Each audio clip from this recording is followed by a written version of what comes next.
So, good afternoon, students.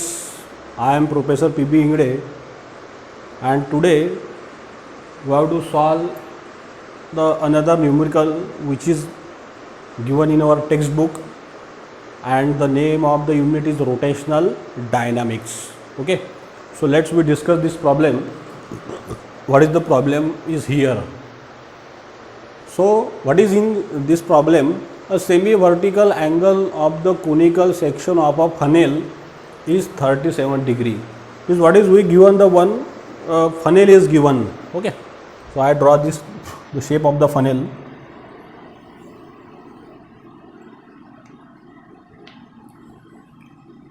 This is the one funnel is given. Okay. Then after that, what is the angle? कितना angle दिया बच्चों? Vertical 37 degree. यह angle दिया है theta is what is this theta is given 37 degree vertical angles with the funnel this one. There is a small ball kept inside the funnel. एक छोटा ball वो funnel के अंदर प्लेस कर दिया. ठीक है, साइज बढ़ा देता हूं मैं फनेल की. एक छोटा बॉल यहाँ पे प्लेस कर दिया. The ball which is place in the funnel. On the rotating the funnel the maximum speed of the ball we can have in order to remain in the funnel is how much 2 metre per second. We max what is 2 metre per second. मतलब वो ball वो funnel के अंदर घूम रहा है और वो बॉल के अंदर वो बॉल वो फनेल में रहने के लिए उसके लिए कितनी स्पीड जरूरी है? 2 metre per second speed is required to present inside the funnels. Okay, so what is the speed of this ball? 2 metre per second. Calculate the inner radius of the brim of the funnel. ये अंदर की radius निकालना है अपने को. तो we determine the value of the R. Okay, inside the funnel. Is there any limit upon the frequency of rotations. अब वो जो बॉल उसके अंदर घूम रहा उसके लिए कोई तभी फ्रीक्वेंसी का लिमिट है क्या उसके रोटेशन के लिए? वो सवाल पूछा है. सेकंड है हाउ मच इज इट. और वो फ्रीक्वेंसी कितनी होनी चाहिए? इट इज लोअर और अपर लिमिट. अब वो फ्रीक्वेंसी अपर लिमिट के लिए होना चाहिए या फिर लोअर लिमिट के लिए? Give a logical reason. उसका एक लॉजिकल रीजन बताइए. ओके, तो देखिए अभी बच्चों प्रॉब्लम समझिए. फनेल दिया है, फनेल का वर्टिकल एंगल दिया है कितना डिग्री है? 37 डिग्री. ये फनेल्स के एजेस है कॉर्नर के. सबने फनेल्स देखी है. अपने घर पे जब अपन केरोसिन वगैरह लाते हैं तो वो केरोसिन अपन कोई कंटेनर में डालेंगे तो क्या पुट करते हैं? फनेल पुट करते हैं. उसके थ्रू केरोसिन को अपन उसके अंदर पुअर करते हैं. Right, so we know the funnels. अब ये फनेल के अंदर ये बॉल घूम रहा है, ऐसा रोटेट हो रहा है. कितनी स्पीड है बॉल की? Maximum 2 metre per second. अब उसकी फ्रीक्वेंसी कितनी होंगी बॉल की कि वो फ्रीक्वेंसी पे वो फनेल के अंदर घूम सकता है? वो frequency student we have to determine, we have to require this frequency. Okay, और वो जो फ्रीक्वेंसी है वो अपर लिमिट के लिए रहेंगी या लोअर लिमिट के लिए रहेंगी? ये भी प्रॉब्लम के अंदर पूछा है. तो देखिए अभी R, we calculate the R. अब ये जो फनेल है, ये फनेल के अंदर बॉल है. ये बॉल ऐसा घूम रहा है. Ball is revolving like that. Okay, inside the funnels. तो ये बॉल पे कौन से फोर्स एक्ट हो जाएंगे बच्चों? एक ये बॉल पे एक्ट हो जाएगा नॉर्मल फोर्स, ये वाला. This is the normal force. अब ये जो नॉर्मल फोर्स है ये डिवाइड हो जाएगा 2 कंपोनेंट्स में. एक हो जाएगा वर्टिकली और एक हो जाएगा हॉरिजॉन्टली. ओके, मैं यहाँ पे डायग्राम बनाता हूँ सेपरेट में. ये फनेल का ये एज है.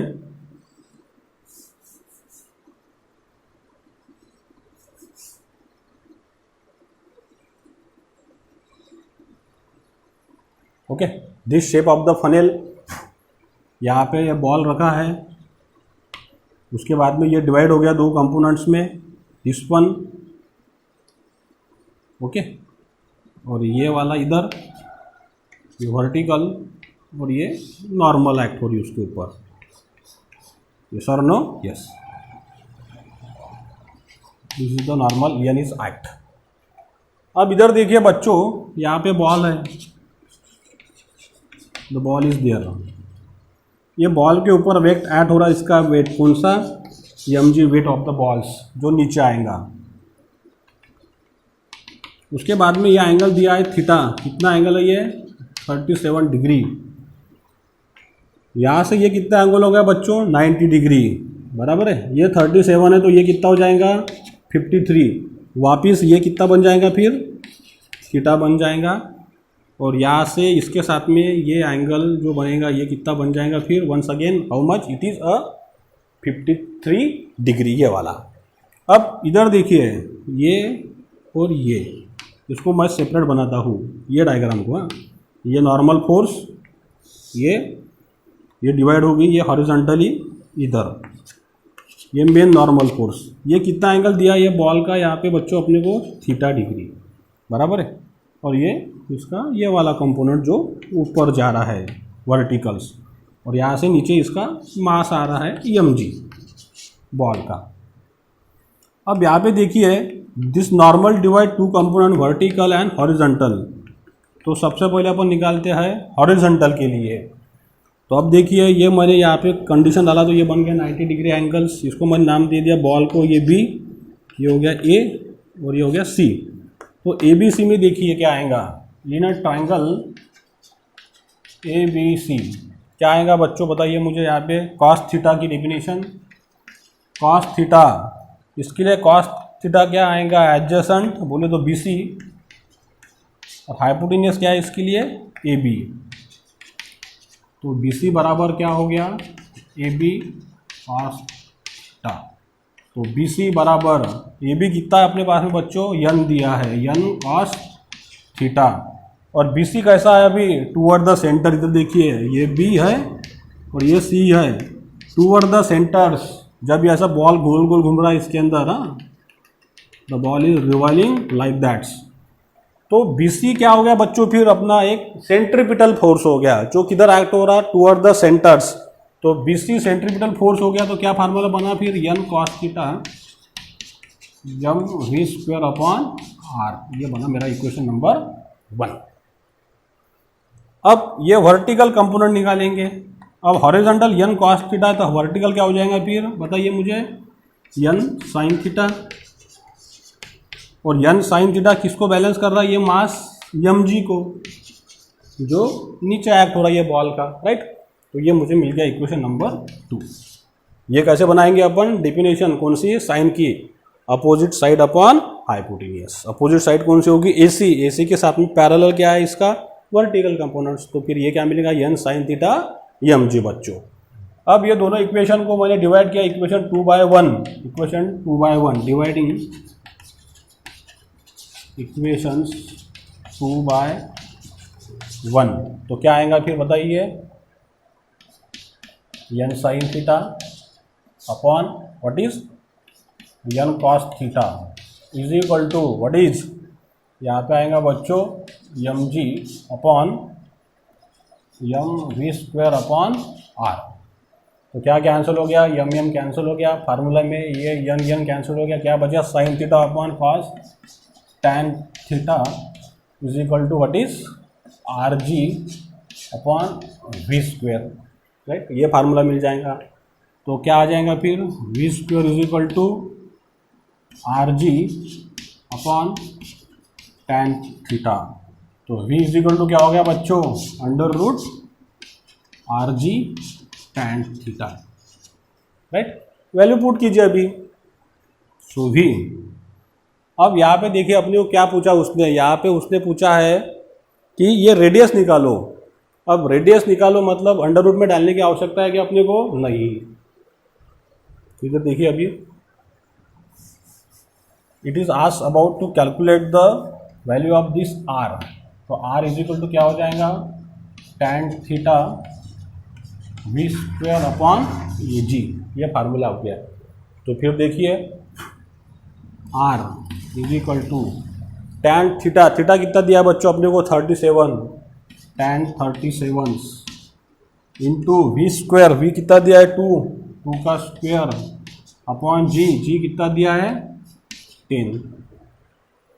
तो tan 37 कितना रहता है, any one no? tan 37 degree मेरे ख्याल से 3/4 मतलब 0.6।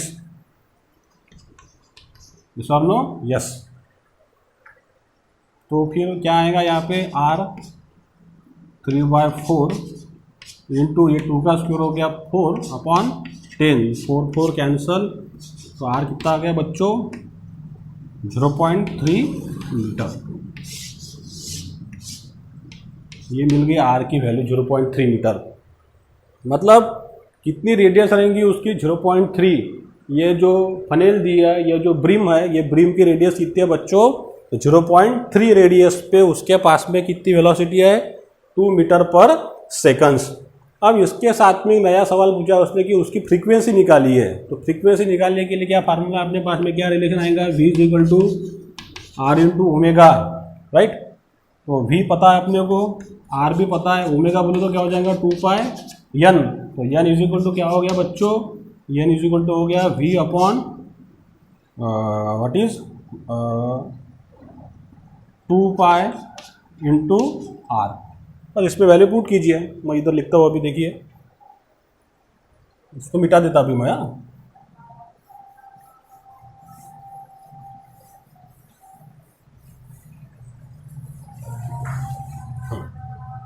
तो फिर क्या आएगा, देखिए n = v का वैल्यू कितना दिया है, 2। उसके बाद में 2π × r कितना निकाला अपन ने बच्चों, 0.3। तो क्या हो गया, कैंसल, 2 कैंसल, n = 1 क्या है, π × 0.3। इसको सॉल्व करेंगे तो कितना आएगा, ये near about = 1 rps, 1 rps। n = what is 1 rps, 1 revolution पर सेकंड, उतनी उसकी फ्रीक्वेंसी आई है। ओके, अब इसका लॉजिक समझिए, क्या पूछा उसने, calculate the inner radius of the brim of the funnel. कितनी इनर रेडियस आई अपने पास में, inner radius is how much, it is calculate the inner radius, it is 0.3 metres. अब is there any limit upon the frequency of rotation, how much is it is. अब कितना frequency of limit रहेगा ये पूछा है, it is lower और upper limit. अब इधर देखिए बच्चों, मैं एक्सप्लेन करता हूँ, इसको भी मैं अभी मिटा देता हूँ।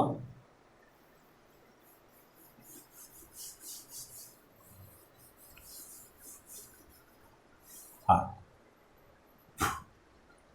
अब ये जो फनेल है, आपने देखा होगा या फिर आपने कंसिडर भी किया होगा, फनेल में अगर आप मार्बल डालेंगे ऊपर से घूमेंगी ऐसी, तो जब वो नीचे जाती है तो उसकी क्या बढ़ती है, फ्रीक्वेंसी बढ़ती है, लेकिन उसकी वेलोसिटी क्या हो जाती है, कम। कौन से रिलेशन से, ये वाले रिलेशन से जो मैंने बनाया, v = r × ओमेगा, बोले तो 2πn।